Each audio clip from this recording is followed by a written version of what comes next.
On November 16, 2017, the Philippine National Police Women and Children Protection Center and the Anti-Cybercrime Group led an entrapment operation against a couple from Bohol who allegedly exposed their 3-year-old daughter and a 9-year-old girl to online sexual predators. This was after they had received information and referral from the Swedish police. On the day of the sting operation, policemen carrying a search warrant issued by the Regional Trial Court Branch 60 proceeded to the target apartment in Barangay Dao, Mabalacat City, while the undercover police officer was chatting with the accused, who were asking 5,000 pesos for each online sexual show.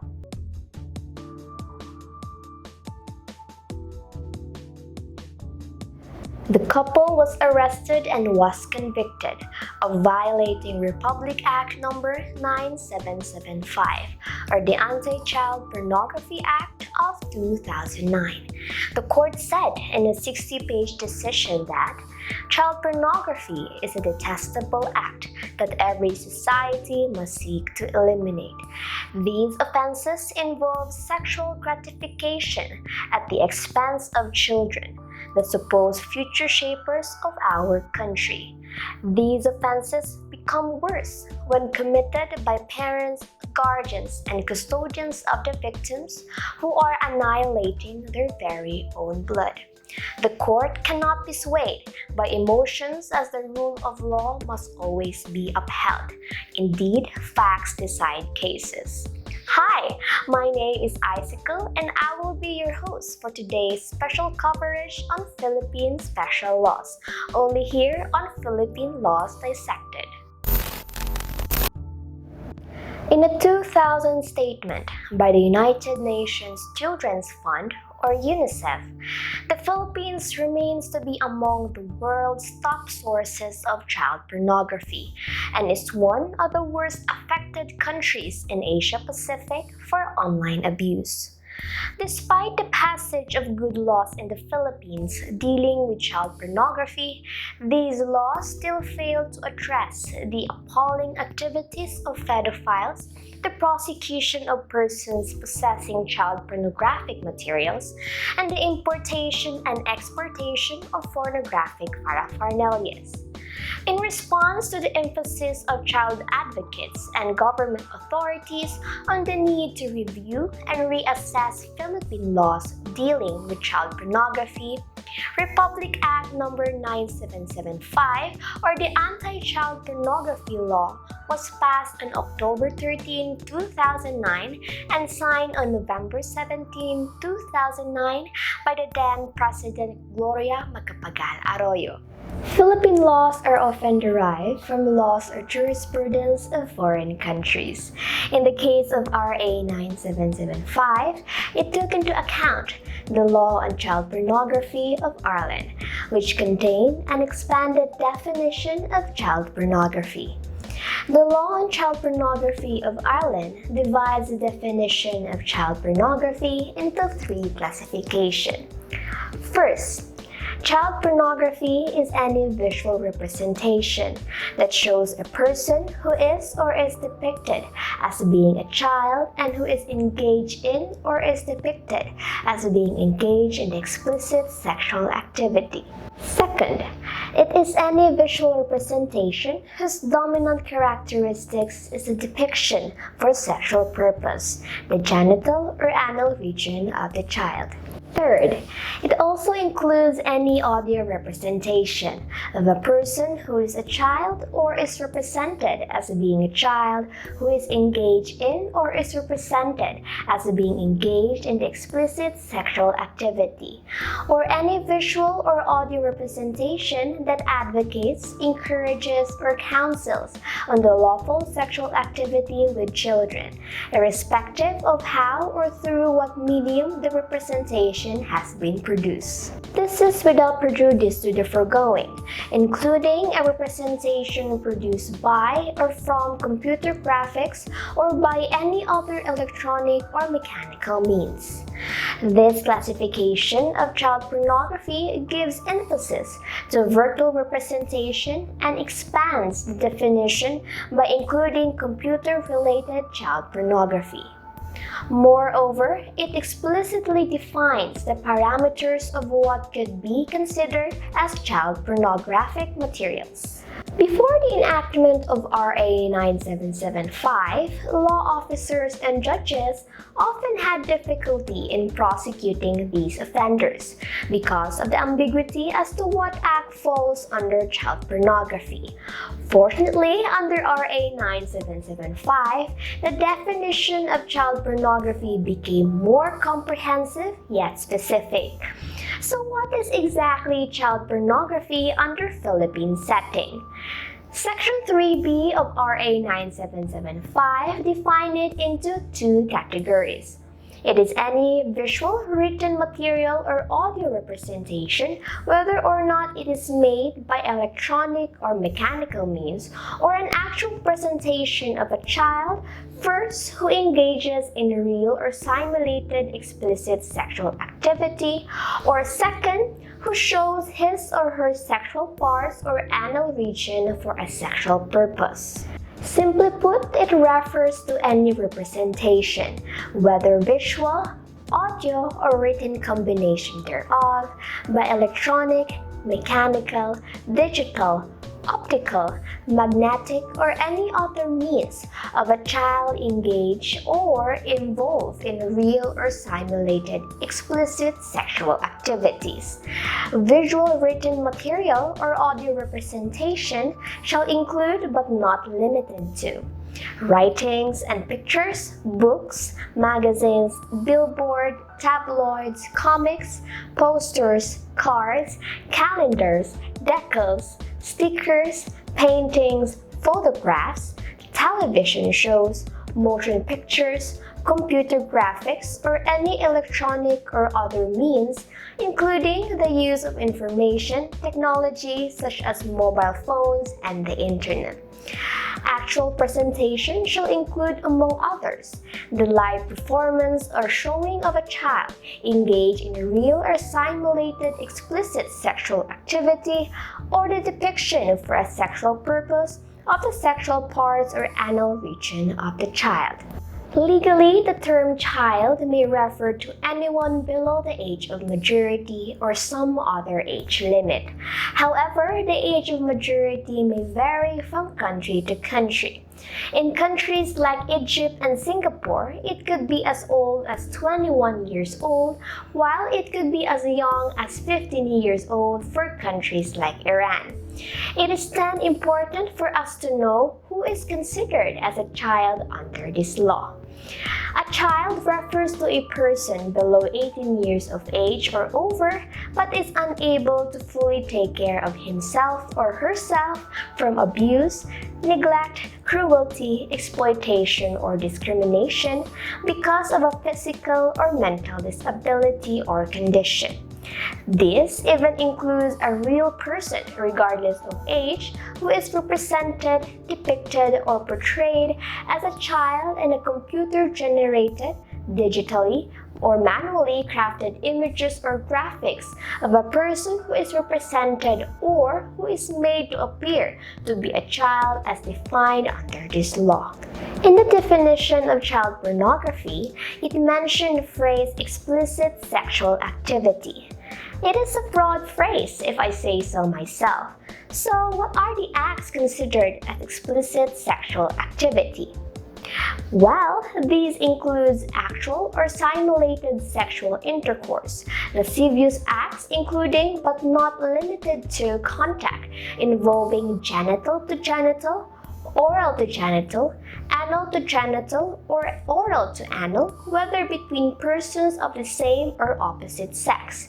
It also includes bestiality, masturbation, sadistic or masochistic abuse, lascivious exhibition of the genitals, buttocks, breast, pubic area, and or anus, or use of any object or instrument for lascivious acts.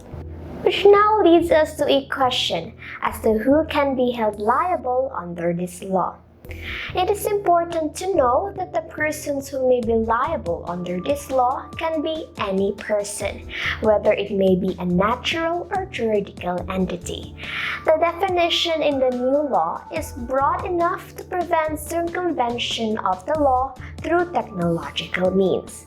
The phrase regardless of age obviates the possibility that adults consenting to engage in pornography may agree to be digitally altered to look like minors while engaging in sexual conduct. Moreover, even the depiction of a digitally manufactured child engaged in sexual behavior will not exempt the violator from criminal liability. Any imagery conjured by a perverted mind once digitized and posted is also a violation of the law. RA 9775 applies even if the porn trafficked or distributed are cartoon images of children.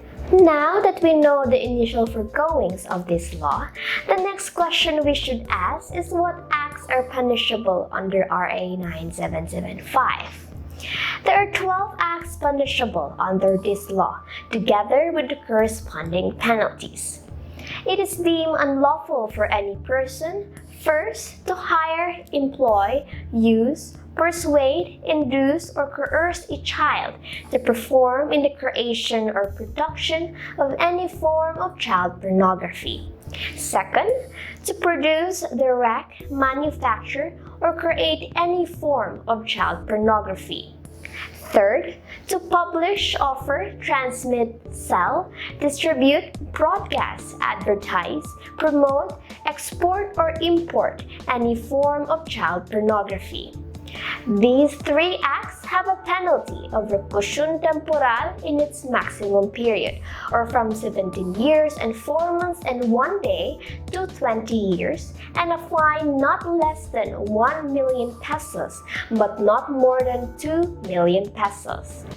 Furthermore, it is also considered unlawful for any person who possesses any form of child pornography with the intent to sell, distribute, publish, or broadcast, provided that possession of 3 or more articles of child pornography of the same form shall be prima facie evidence of the intent to sell, distribute, publish, or broadcast.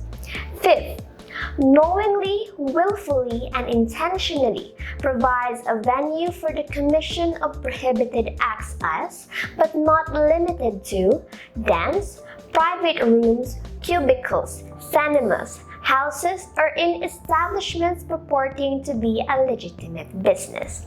6. Distributes any form of child pornography from film distributors, theaters, and telecommunication companies by themselves or in cooperation with other entities. These acts are with a penalty of reclusion temporal in its medium period, or from 14 years and 8 months to 17 years and 4 months, and a fine not less than 750,000 pesos, but not more than 1 million pesos. The seventh punishable act involves a parent, legal guardian, or person having custody or control of a child to knowingly permit the child to engage, participate, or assist in any form of child pornography.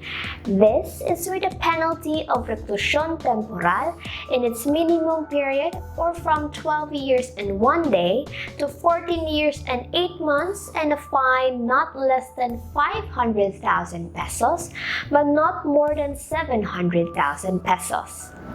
The eighth act punishable is to engage in the act of luring and grooming of a child.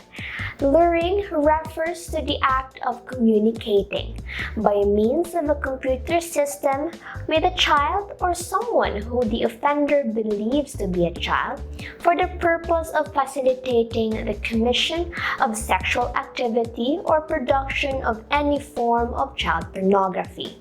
Grooming, on the other hand, refers to the act of preparing a child or someone who the offender believes to be a child for sexual activity or sexual relationship by communicating any form of child pornography. It includes online enticement or enticement through any other means. These two punishable acts mentioned will have a penalty of prison mayor in its maximum period, or from 10 years and 1 day to 12 years, and a fine not exceeding 300,000 pesos but not more than 500,000 pesos. The ninth punishable act is to engage in the act of pandering of any form of child pornography. Pandering refers to the act of offering, advertising, promoting, representing, or distributing through any means any material or purported material that is intended to cause another to believe that the material or purported material contains any form of child pornography, regardless of the actual content of the material or purported material. The penalty of prison mayor in its minimum period, or from 6 years and 1 day to 8 years, and a fine of not less than 300,000 pesos but not more than 500,000 pesos, will be imposed if anyone violates this act. The 10th punishable act is the act of willfully accessing any form of child pornography. It has a penalty of prison correctional in its maximum period, or from 4 years, 2 months, and 1 day to 6 years, and a fine not less than 200,000 pesos but not more than 300,000 pesos. The 11th act is to conspire to commit any of the prohibited acts stated in this section. There is conspiracy to commit any form of child pornography when 2 or more persons come to an agreement concerning the commission of any of the said prohibited acts and decide to commit it. This is punished with a penalty of prison correctional in its medium period, or 2 years, 4 months, and 1 day to 4 years and 2 months, and a fine not less than 100,000 pesos but not more than 250,000 pesos. Lastly, the 12th act is to possess any form of child pornography. This is with a penalty of arresto mayor in its minimum period, or 1 month to 2 months, and a fine not less than 50,000 pesos but not more than 100,000 pesos. Although the 12 acts enumerated prior are identified as the acts punishable under this law, RA 9775 also punishes syndicated child pornography, which then leads us to a question: what is syndicated child pornography? The crime of child pornography is deemed committed by a syndicate if carried out by a group of 3 or more persons conspiring or confederating with one another. This has a penalty of reclusion perpetua, or from 20 years and 1 day to 40 years, and a fine not less than 2 million pesos but not more than 5 million pesos. However, attention must be given to specific provisions, particularly those which do not require intent to profit or intent to gain from a child pornography as a requisite. Under Section 4E, for instance, attention must be given to the words post, disseminate, distribute, transmit, which are broad enough to include emailing, Bluetooth transmissions, among other means of distributing information. The law does not distinguish between multiple or single distribution or transmission. Given the similarities between conspiracy to commit any form of child pornography and syndicated child pornography, it is important to know where the distinction lies between the two. Conspiracy to commit any form of child pornography requires 2 or more persons coming to an agreement concerning the commission of any of the said prohibited acts and a decision to commit it. It does not require that they actually executed it or have begun executing it. In other words, the mere act of conspiring to commit any of the punishable acts is a punishable act. Syndicated child pornography, on the other hand, is committed if the crime of child pornography is carried out by a group of 3 or more persons conspiring or confederating with one another. Let us take this into perspective. Let's say Juan and Maria are the parents of a 12-year-old girl named Peralta. In dire need of money, Juan and Maria went to Jose and Divine's house. However, instead of lending them money, Jose told them about his wife's client abroad who enjoys watching children showing their genitals in front of the camera. Divine even offered to let them use her laptop. While deciding which day Divine's client should meet Peralta online, all of them decided to have it on a Saturday as Peralta had no classes on that day. Juan and Maria were able to coerce Peralta into agreeing to meet the client by telling her that they needed the money as they had already nothing to eat. What are the liabilities of Juan, Maria, Jose, and Divine in this scenario? In this case, Juan, Maria, Jose, and Divine committed the crime of syndicated child pornography. The crime of syndicated child pornography was deemed committed because it was carried out by a group of 4 people conspiring or confederating with one another. Would your answer be the same even if on the assigned day, Divine's laptop was broken by her cat? Well, in this scenario, Juan, Maria, Jose, and Divine merely committed conspiracy to commit any form of child pornography. They came into an agreement concerning the commission of the said prohibited acts under RA 9775 and decided to commit it. Even if they weren't able to execute the said conspiracy, the mere conspiracy was enough to make them liable under the 11th Punishable Act of RA 9775.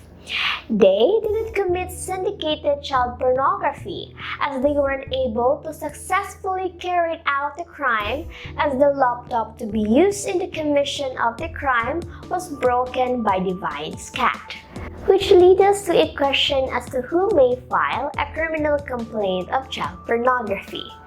These persons are the following: the offended party, parents or guardians, ascendant or collateral relative within the 3rd degree of consanguinity, officer, social worker, or representative of a licensed child-caring institution, officer or social worker of the Department of Social Welfare and Development or the DSWD, local social welfare development officer, the barangay chairman, any law enforcement officer, at least 3 concerned responsible citizens residing in the place where the violation occurred, or any person who has personal knowledge of the circumstances of the commission of any offense under this Act. In filing cases, it is equally important to know which court can handle the case. And no, this court does not pertain to a basketball court. So for violations under RA 9775, which Philippine courts have jurisdiction to handle the case? So family courts have territorial jurisdiction over the place where the offense or any of its essential elements was committed pursuant to Republic Act Number 8369, otherwise known as the Family Courts Act of 1997. For the last segment of this episode, here are important takeaways you should know about this law. For those who are really keen in searching the web, this is one thing you should be wary of. First, Googling child pornography is a punishable act. In this case, curiosity really kills the cat. It is explicit under Section 4J of the law to willfully access any form of child pornography that Googling falls within the coverage of the law. So if I were you, I advise you shouldn't do this, even if it was just to satisfy your curiosity. Second, there is no such thing as attempted or frustrated anti-child pornography. A violation of the law is always deemed consummated, it being mala prohibita. In this kind of offense, the crime is committed and the intent of the criminal is immaterial. It is prohibited because it is prohibited by law. As such, it is either you didn't do it or you did it. Third, citizenship is not a condition for prosecution. It is also important to note that the law does not distinguish as to the citizenship or nationality of the children depicted in the pornography. The fact that the children depicted in the porn materials are non-Filipinos or foreigners will not exempt one from criminal liability. Fourth, the physical location of the cyber pornographer is not a condition for prosecution. The physical location of the cyber pornographer is also not controlling. The point of contact, which gives rise to criminal liability, can consist of a factual finding that the porn materials are viewed here. Once the foreigner is caught here, he may be successfully prosecuted here. Fifth, situs for prosecution is the Philippines. Situs in legal terms means the place where a particular event occurs. In any violation of RA 9775, the situs of the crime is the Philippines if the pornographic content is viewed in the Philippines. There is a well-known saying that goes like this: a child is the hope of the future. As the world becomes more connected through the internet, we as adults should be more vigilant in making sure that children are protected. In some cases, this might mean protecting them from their own parents. It might also be from themselves. Although a child is considered the hope of the future, it is actually the adults who pave the way for these children. As such, if the situation arises and the need to report these unlawful instances comes our way, let us not turn a blind eye. And that ends today's episode of Anti-Child Pornography. Stay safe, everyone, and maintain social distancing. Till next episode of Philippine Laws Dissected.